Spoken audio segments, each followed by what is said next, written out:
সপ্তম শ্রেণী বার্ষিক সামষ্টিক মূল্যায়ন নির্দেশিকা 2024 বিষয় বাংলা শ্রেণী সপ্তম। তো তোমাদের সিলেবাস এবং মানবন্টন প্রশ্ন কাঠামো নিয়ে আমরা আলোচনা করব, তাই ভিডিওটা সম্পূর্ণ দেখবা। দেখো এখানে ক্রমিক নম্বর 1 থেকে 6 নম্বর, অধ্যায় 1 থেকে 6, অভিজ্ঞতার নাম, প্রসঙ্গের মধ্য থেকে যোগাযোগ করি, পৃষ্ঠা 1 থেকে 13। দ্বিতীয় অধ্যায় প্রমিত ভাষায় কথা বলি, 14 থেকে 25। তৃতীয় অধ্যায় অর্থ বুঝে বাক্য লিখি, এখানে 26 থেকে 59। তারপরে চতুর্থ অধ্যায় চারপাশের লেখার সাথে পরিচিত হই, 60 থেকে 71। তারপর পঞ্চম অধ্যায় বুঝে পড়ি লিখতে শিখি, 72 থেকে 86। তারপর 95 থেকে 103। তারপরে ষষ্ঠ অধ্যায় সাহিত্য পড়ি লিখতে শিখি, এখানে 117 থেকে 135, 154 থেকে 162।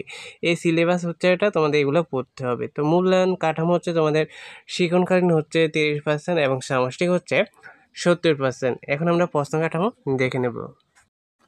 তোমাদের পরীক্ষা হবে 100 নম্বরে 3 ঘন্টায়। নৈবিত্তিক প্রশ্ন 15টি এমসিকিউ ও 10টি থেকে এক কথায় উত্তর। তো এখানে 25 নম্বর। সংক্ষিপ্ত প্রশ্ন, এখানে 10টির উত্তর করতে হবে, 20 নম্বর। রচনামূলক প্রশ্ন দৃশ্যপটবিহীন, এখানে 3টা দিতে হবে উত্তর, 3 5 15 নম্বর। তারপরের অংশ দেখবো আমরা।